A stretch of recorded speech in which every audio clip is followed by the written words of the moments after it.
What's going on, Chill Army? DeAndre7 here, and welcome back to another Pokemon anime episode review. In today's video, we are going to be reviewing Pokemon Journeys episode 47, Pokemon Champion, The Battle of Big Eaters. We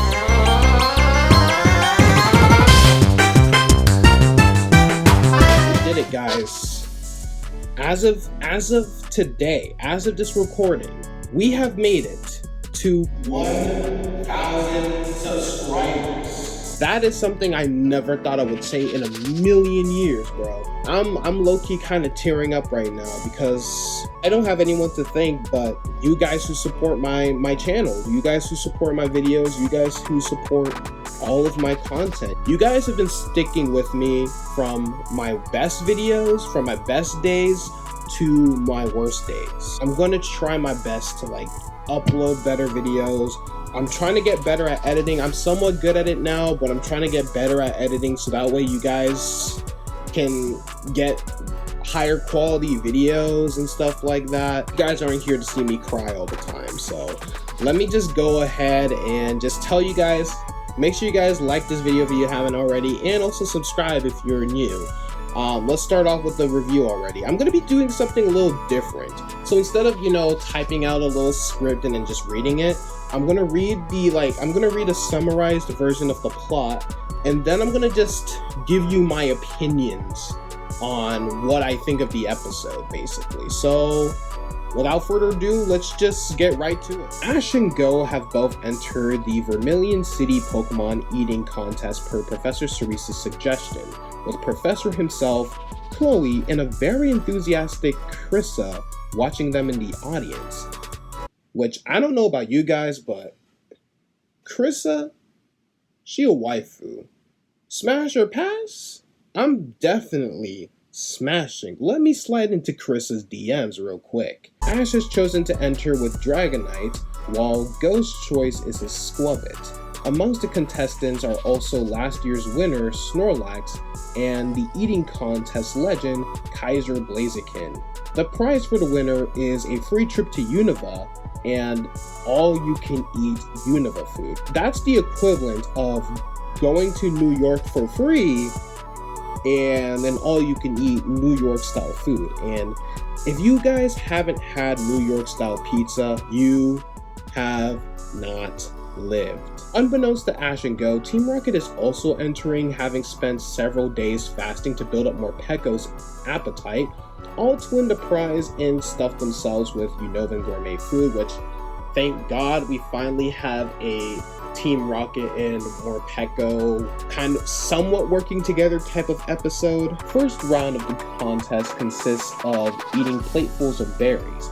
Many Pokemon make use of their natural capabilities to eat them as fast as possible, such as a Hydreigon using all three of its heads and Bisharp slicing up the berries. Goh avoids the buildup of seeds in Skwovet's stomach by having it use Bullet Seed into the air, getting rid of the seeds with minimal time loss. The 10 Pokemon continuing onto the next round are revealed, including Blaziken, Snorlax, Skwovet, and Morpeko.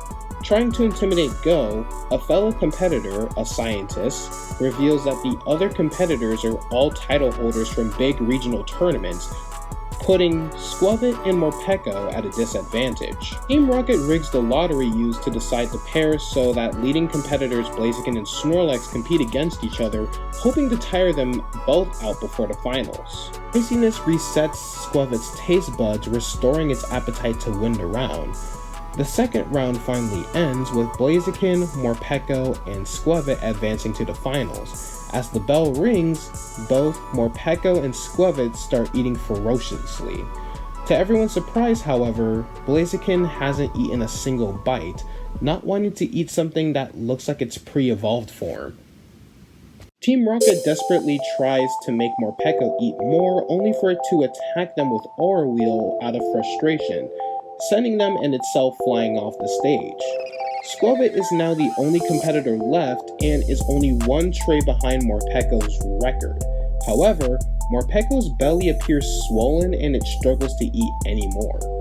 Suddenly, though, Skwovet becomes determined to finish the rest of the food, and as Goh cheers it on, evolves into Greedent before everyone's eyes. With its now increased appetite, Greedent easily shoots past Morpeko's record and wins the competition. Meanwhile, Team Rocket is dismayed by their failure, but as Jessie is about to eat a manju as comfort food, the trio sees that Morpeko has turned back into its hangry mode, its hunger already restored.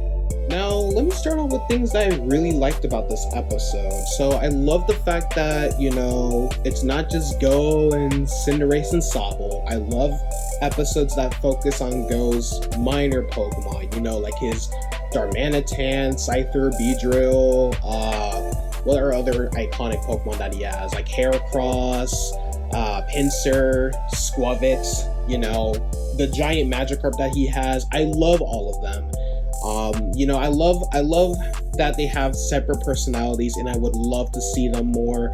That's why I liked how he was using all of his minor Pokemon to travel through Cello Island in the last episode with Mewtwo. And I love this episode on how, Skwovet used the bullet seed to, get rid of all the seeds in its mouth so it won't end up having its stomach full of, hard seeds, ruining its appetite. Or, how it had the tomato seed in the tomato berry in its tail fur to, spice things up because it was getting tired of the sweet taste of the tarts and stuff like that.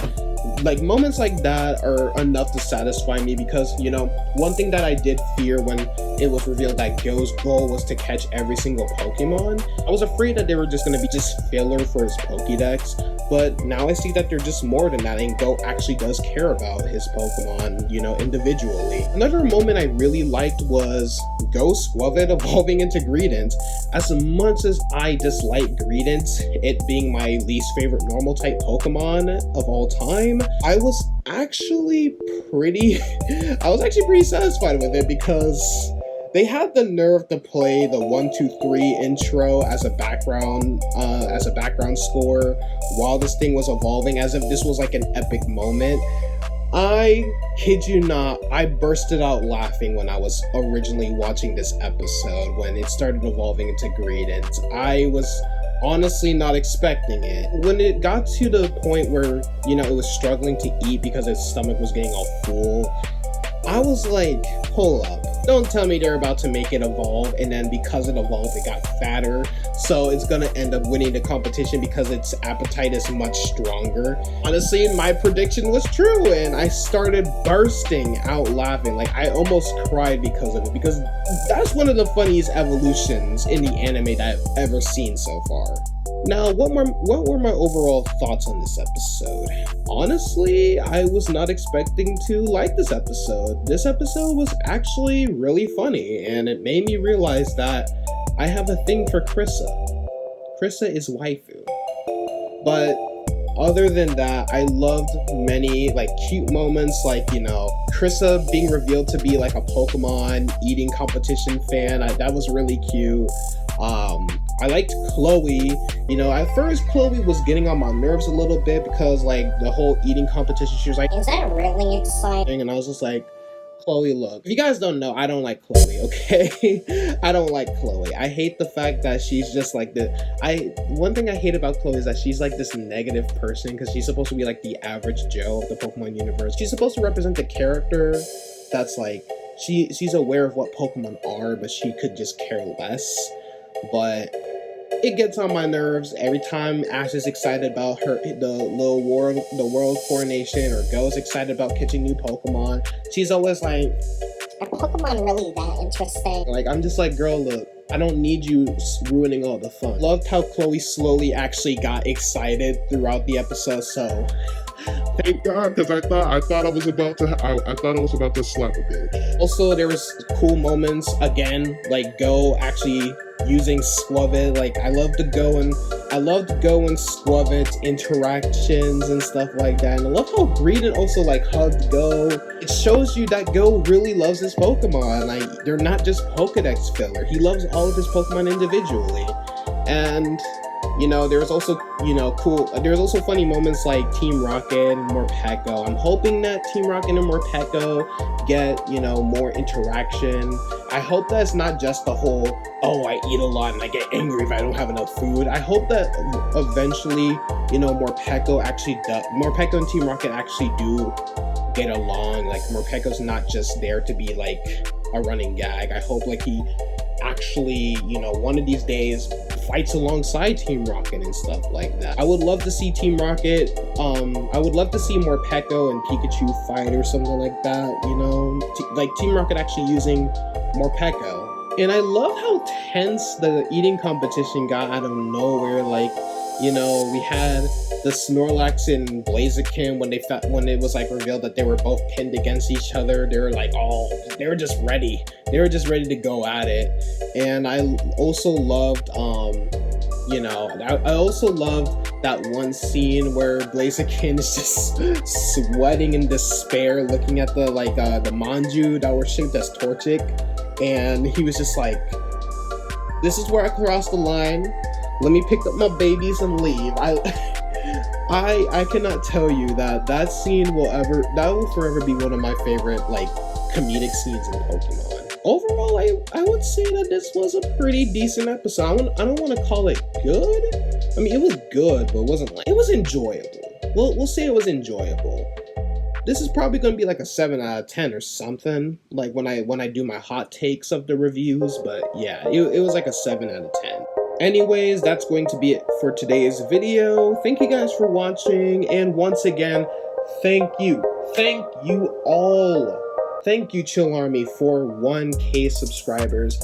I know 1K isn't that much, but it's so special to me. It means a lot to me because it shows me that I'm actually growing on YouTube. It shows me that I'm actually building a fan base.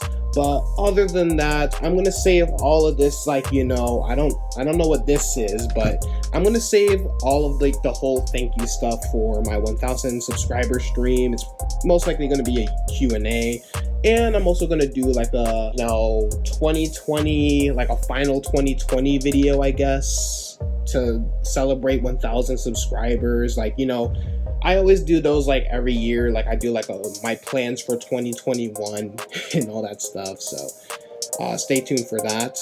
Don't forget to smack that like button and also subscribe. It's 100% free.